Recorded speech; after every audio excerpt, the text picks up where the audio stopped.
Hello everyone, welcome to Krishna study point. प्यारे बच्चों, आज 12th के रिलेशन एंड फंक्शन की संबंध तथा फलन की 5वीं वीडियो लेकर के हम उपस्थित हैं। आज हम फंक्शन के बारे में बात करेंगे। इससे पहले चारों वीडियो में आपने रिलेशंस के बारे में समझ लिया है। कुछ पार्ट रिलेशन एंड फंक्शन का 11th में भी है और उसकी 11th के भी वीडियोस हमने आपको यूट्यूब चैनल पर आपको देखने को मिल जाएंगे, प्लेलिस्ट में भी आपको मिल जाएंगे और डिस्क्रिप्शन बॉक्स में भी आपको मिल जाएंगे, वहाँ से भी आप देख सकते हैं। आज फंक्शन की बात करते हैं। 12th में फंक्शंस को लेकर के थोड़ा सा हायर लेवल हम बात करेंगे, जबकि पहले 11th में भी हम फंक्शंस को पढ़ के आ रहे हैं।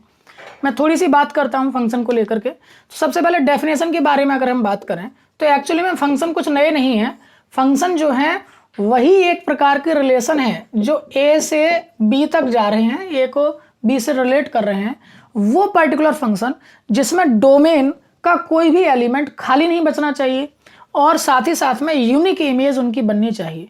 ऐसे रिलेशन को ही हम क्या कह देंगे, फंक्शन कह देंगे। वही आपका एफ बन जाएगा।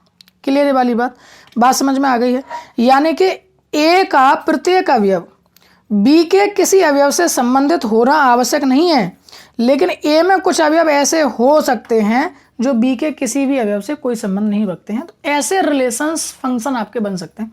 कब फंक्शन नहीं हो सकता, कब हो सकता है, ये भी हमने पिछली वीडियोस में डिस्कस करके बता रखा है। यानी 11th क्लास के रिलेशन फंक्शन की वीडियोस में बता रखा है, आप वहाँ से भी डिस्कस कर सकते हैं। तो फंक्शन आपको एक तरीके से समझ में आ गया है कि एक डोमेन है आपके पास ए, एक कोडोमेन है बी। किसी न किसी शर्तों के अकॉर्डिंग, किसी रिलेशन के अकॉर्डिंग वो ए के मेंबर को मैप कर रहा है, चेंज कर रहा है, रिलेट कर रहा है, संबंधित कर रहा है बी के अवयवों से। तो वही शर्त, वही रिलेशन, वही संबंध जो है वो क्या कहलाएगा आपका, वो फंक्शन कहलाएगा।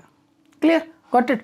अब हम इसके टाइप की ओर बढ़ते हैं, क्योंकि 12th क्लास में इसके टाइप से ही लगभग शुरुआत है इसकी। आप लोग देखेंगे तो फंक्शन के कई टाइप हैं। उसमें सबसे पहला जो है आता आपका ऑन्टो फंक्शन या सरजेक्टिव बोलते हैं इसको, और हिंदी में इसको आच्छादक कहते हैं, सरजेक्टिव। ठीक है, हिंदी में कहते हैं इसको आच्छादक फंक्शन। क्या है ये समझिएगा। ठीक है, टाइप की बात कर रहे हैं, हम फंक्शन के प्रकार पढ़ रहे हैं और उसमें सबसे पहला ही आता है आपका ऑन्टो फंक्शन या सरजेक्टिव फंक्शन। हिंदी में इसको आच्छादक फंक्शन कहते हैं। ध्यान दीजिएगा इसकी डेफिनेशन को भी, और ये सारे जितने टाइप मैं आपको बता रहा हूँ सबको बहुत अच्छे से समझने की कोशिश कीजिए क्या है इसमें। मैं इस तरह से आपको डोमेन कोडोमेन बना करके भी बता दूंगा। डोमेन कोडोमेन क्या है, उसका रेंज क्या है, और उसकी जो कोडोमेन के साथ साथ जो डोमेन की और भी चीज़ें फाइंड करनी होती हैं, वो सब हमने आपको 11th क्लास के फंक्शन में पढ़ाया है। तो वहाँ से आप वीडियोस को ज़रूर देख लीजिए। ऑन्टो फंक्शन क्या है या सरजेक्टिव उसको कह रहे हैं हम, क्या है, इसमें कैसे पहचानेंगे, इसको आइडेंटिफाई कैसे करेंगे, इसका डेफिनेशन क्या है, ये हम आपको बताते हैं। कोई भी एक फंक्शन एफ है और इस प्रकार से है जो ए को किस पर मैप कर रहा है, बी पर मैप कर रहा है, ऑन्टो कहलाता है यदि कोडोमेन बी का इसका प्रत्येक एलिमेंट डोमेन ए के किसी न किसी एलिमेंट का इमेज अवश्य है, प्रतिबिंब अवश्य है। ध्यान समझिए हम क्या कह रहे हैं। 1 2 3 4 यहाँ केवल ये एलिमेंट थे, ए बी सी डी, यहाँ ये एलिमेंट थे। ठीक है, ये जो एलिमेंट हैं वो किसी न किसी के साथ रिलेटेड हैं, कोई भी कोडोमेन का एलिमेंट खाली नहीं है।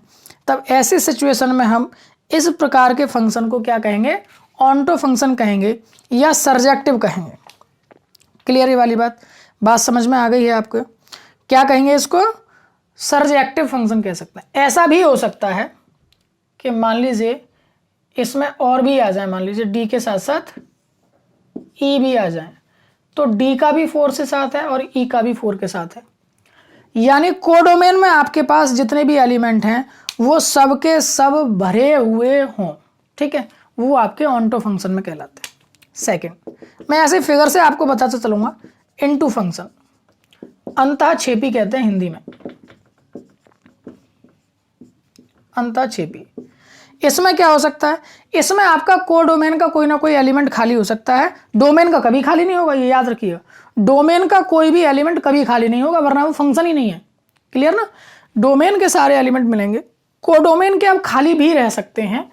अंतःक्षेपी में या इनटू फंक्शन में यही बात कही जाती है। ए बी सी 1 2 3 4 5, ए का 1 के साथ, बी का इसके साथ, सी का इसके साथ और डी का भी इसी के साथ 3 और 4 खाली रह गए हैं, तो 3 और 4 खाली रह गए हैं, तो ये किस प्रकार का फंक्शन हो गया है, ये आपका इनटू फंक्शन हो गया, अंतःक्षेपी फंक्शन हो गया। तो क्या समझ में आया, ऑनटो में एक भी एलिमेंट खाली नहीं बचेगा कोडोमेन का, जबकि इनटू में एक आध एलिमेंट खाली मिल सकता है आपको कोडोमेन का, डोमेन के कभी नहीं खाली मिलेंगे, ठीक है। तो दोनों बात समझ में आ गई है, ऑनटो फंक्शन समझ में आ गया है, इनटू फंक्शन समझ में आ गया है। अब क्या करेंगे हम, 1 और इंजेक्टिव की बात करेंगे। तीसरा टाइप, फंक्शन के टाइप हम आपको सिखा रहे हैं अभी। थर्ड वाला जो टाइप है वो है 1 और इसको इंजेक्टिव भी बोलते हैं, इंजेक्टिव। नई डेफिनेशन नहीं है एक्चुअली में। इसमें क्या होगा, डोमेन का कोडोमेन के साथ में जब रिलेशन होगा तो एक का एक के साथ ही होगा, इस तरह से, ठीक है। सिंगल का सिंगल के साथ, कोई डबल नहीं हो सकते इस तरह से, तो वो क्या कहलाएगा आपका 1 कहलाएगा, ठीक है। फोर्थ की बात करें हम, तो फोर्थ में आपका आता है मैनी वन, बहु एकैकी, ये एकैकी कहलाता है, एकैकी फंक्शन, ये बहु एकैकी कहलाता है। जितने भी हिंदी वाले साथी हैं वो ज़रूर आप लोग इंग्लिश भी पढ़ते चलिए, क्योंकि आपको आगे ही इंग्लिश में ही मिलेंगे। बहु एकैकी में क्या हो जाएगा, इसी तरीके से, यानी उनमें कुछ element A B C D 1 2 3, ए का इसके साथ, बी का इसके साथ, सी और डी दोनों के साथ इसी के साथ हो गए, तो ये क्या कहलाएगा आपका मैनी वन फंक्शन कहलाएगा, यानी कि किन्हीं दो की भी एक इमेज एग्जिस्ट कर सकती है। क्लियर है वाली बात। अब आता है आपके पास, अब देखिए इसमें भी ऐड करना शुरू करेंगे हम। अब कैसे ऐड करेंगे ध्यान दीजिएगा, 1 ऑन टू, इसकी को हम बाइजेक्टिव भी कहते हैं, बाइजेक्टिव, ठीक है, और 1 इनटू, ठीक है, दोनों हो सकते हैं इनटू। कैसे कैसे कह रहा हूं ध्यान से दीजिएगा, 4 हो चुके हैं, ये 5वां और ये 6ठा, समझिएगा इसको। एक की एक के साथ ही मैपिंग है इस तरह से, ठीक है, और ऑनटो यानी इसमें कोई भी खाली नहीं है, ठीक है, यानी 1 2 3 और यहाँ A B C कोई खाली भी नहीं है। जबकि यहां पर क्या हो जाएगा, एक की एक के साथ मैपिंग है लेकिन यहां कोई खाली भी है, A B C D 1 2 3 खाली भी है, ठीक है, बात समझ में आ गई है। ऐसे फंक्शन जो कोई खाली भी नहीं बच रहा और एक का एक के साथ ही रिलेशन है, तो वो क्या हो जाएगा आपका 1 ऑन टू हो जाएगा, और ये क्या हो जाएगा 1 इनटू, जिसमें कोई कोडोमेन में खाली भी है ना, यानी उनकी जो इनटू और ऑन टू की प्रॉपर्टीज थी उनको भी आपने 1 के साथ में मिक्स कर दिया, बस इतना सा अंतर।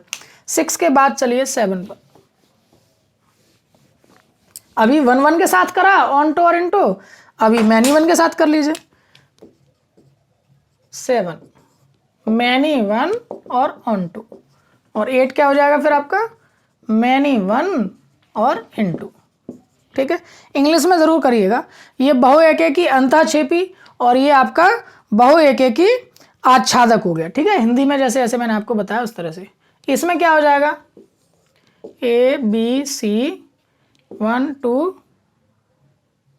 बस ऐसे ही ले लीजिए, ये देखिए कोई भी खाली नहीं बचा, तो ऑनटो हो गया और मैनी वन भी हो गया। ऐसे ही यहां पर बात करें A B C 1 2 3 4, ये 3 और 4 खाली रह गए, मैनी वन भी है और इनटू भी है, क्योंकि डोमेन में कोडोमेन में खाली भी है, ठीक है। तो ये बात आपको एकदम क्लियर हो गई होगी यहाँ तक। ये 8 फंक्शन तो मेजर फंक्शंस हैं, इसके बाद कुछ और फंक्शंस जो हैं वो 2-3 तरह के और फंक्शन हैं, वो भी मैं आपको बता देता हूँ। 9वां फंक्शन आपका होता है तत्समक, या हिंदी में कहते हैं आइडेंटिटी फंक्शन, आइडेंटिटी फंक्शन। इसमें क्या होता है, आइडेंटिटी फंक्शन जो होता है वो सदैव एकैकी आच्छादक होता है, 1 और ऑन टू होता है, ठीक है। और साथ ही साथ में तत्समक इसलिए कहा जा रहा है क्योंकि एफ जो है वो ए को ए पर ही मैप कर रहा होगा, उसमें खुद ही सेट होगा, ए से बी पर नहीं होगा, ए को ए पर ही मैप कर रहा होगा। क्लियर है वाली बात। दूसरी बात समझिए, कांस्टेंट फलन, 10वां कांस्टेंट फंक्शन, हिंदी में कहते हैं इसको अचर फलन, ठीक है। तो कोई भी function a set to B, यानी ए को बी पर मैप कर रहा है, कांस्टेंट फंक्शन कहलाता है यदि उसमें केवल एक ही एलिमेंट है। कोडोमेन में कितने, एक ही एलिमेंट है, ए बी सी, और यहाँ पर केवल 2 है, ए भी 2 से, बी भी 2 से, सी भी 2 से, केवल एक ही है, यानी हर एक का आंसर क्या आ रहा है, 2 आ रहा है, तो ये आपका क्या कहलाएगा, कांस्टेंट फंक्शन कहलाएगा।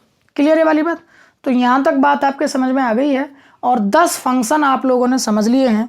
आई होप सो कि 10 के 10 फंक्शन आपको अच्छे से समझ में आ गए हों, और आगे जो चीज़ों को हम देखने जा रहे हैं उसमें हम देखेंगे कि कैसे इनको प्रूफ करेंगे, और फिर जो आगे की चीज़ें और बचेंगी उसमें आगे फर्दर बात करेंगे। चलिए देखते हैं ज़रा कुछ क्वेश्चंस को कैसे प्रूफ करेंगे कि वो एक ही फलन है या नहीं है। एक एग्जाम्पल लेते हैं और उससे आपको समझ में आ जाएगा। मेरे पास कोई क्वेश्चन है, कोई फंक्शन है R2R जहां fx इक्वल्स टू है 4x + 3, ठीक है। चेक करना है कि क्या ये फंक्शन एक ही फंक्शन है, यानी 1 1 है। ध्यान दीजिएगा 1 1 को मैं ऐसे लिखा करूंगा अब आगे से, 1 1 फंक्शन, ठीक है। थोड़ा शॉर्टकट कैसे करेंगे आप इसको सॉल्व, जब भी आपको कोई भी फंक्शन कैसा चेक करना हो, एक ही चेक करना हो, 1 1 चेक करना हो, तो उसके लिए आप इस तरह से ले लीजिए, लेट डोमेन R से, ठीक है, डोमेन R में कोई दो अवयव x1 व x2, ठीक है, इस प्रकार हैं, किस प्रकार हैं कि जो fx1 है वो ग्रेटर देन है fx2 से, ठीक है। आप ऐसे समझ लीजिएगा, या बराबर कर लीजिए इसको तो कर लीजिए, कोई प्रॉब्लम नहीं है। अब fx1 की वैल्यू निकालिए यहाँ से, x की जगह पर x1, तो 4x1 + 3 बराबर है 4x2 + 3 से, 3 से 3 कट गया, फिर 4 से 4 भी डिवाइड हो जाएगा, x1 बराबर कौन आ गया, x2। फंक्शन बराबर लिए थे आपने x1 और x2 के लिए, और वो एलिमेंट भी कैसे आ गए, बराबर आ गए। इसका मतलब ये फंक्शन कैसा फंक्शन है, एक ही फलन है, ठीक है, एक ही फलन है। केवल यही नहीं कि बराबर के निशान पर आप ले लें, आप ग्रेटर देन वाला भी ले सकते हो, fx1 is greater than fx2, तो x1 is greater than x2 आना चाहिए, तो एक ही फंक्शन है, ये समझ लीजिए, ठीक है। यानी जैसा फंक्शन आप लेके चले हैं वैसा ही फंक्शन अगर आ पा रहा है तो आप उसके लिए कह सकते हैं कि वो कैसा है, एक ही फंक्शन है, ठीक है। तो आई थिंक यहाँ तक बात क्लियर हो गई है। बाकी के क्वेश्चंस को आगे के उसमें देखेंगे, क्वेश्चंस को करके देखिएगा आप, फिर इसके बाद में आप गॉफ और फॉग के बारे में लेके चलेंगे आपको। और अभी केवल आज के में केवल क्योंकि टाइप ही था हमारा ऑब्जेक्टिव, तो केवल टाइप पढ़े हैं, बाकी फिर ज़्यादा मिक्सअप हो जाएगा तो दिक्कत रहेगी। फिलहाल मैंने आपको केवल 1 1 फंक्शन को कैसे आप आइडेंटिफाई करेंगे ये मैंने बता दिया। कोई भी डोमेन से कोई भी 2 एलिमेंट लीजिए, उन 2 एलिमेंट के लिए फंक्शन को या तो बराबर ले लीजिए या ग्रेटर देन या लेस देन, जो आप चिन्ह चाहें, बराबर से ले लीजिए, ज़्यादा आसान रहेगा। तो फंक्शन की वैल्यूज़ को रखिए, वैल्यूज़ को रखने के बाद में वो एलिमेंट भी उसी साइन के साथ आना चाहिए। बराबर लिया था आपने तो बराबर आना चाहिए, ग्रेटर देन लिया था तो ग्रेटर देन आना चाहिए, लेस देन लिया था तो लेस देन आना चाहिए। वो फंक्शन कैसा कहलाएगा आपका, एक ही फंक्शन, यानी कि 1 1 फंक्शन कहलाएगा, ठीक है। तो आई थिंक सो कि आज आपको फंक्शंस के टाइप अच्छे से समझ में आ गए हैं। 1 1 फंक्शन समझ में आ गया है, इनटू फंक्शन समझ में आ गया, ऑनटू फंक्शन समझ में आ गया, मैनी वन समझ में आ गया, और उनके साथ साथ जो उनके कोरिलेटेड हैं वो भी समझ में आ गया। तो आई होप सो कि वीडियो आपको पसंद आया है। वीडियो अगर आपको पसंद आया है तो लाइक और शेयर करना ना भूलें, साथ ही साथ में दूसरे साथियों को भी चैनल के बारे में बताएं, ज़्यादा से ज़्यादा सब्सक्राइब कराइए और बने रहिए कृष्णा स्टडी पॉइंट साथ। Thank you so much, bye bye.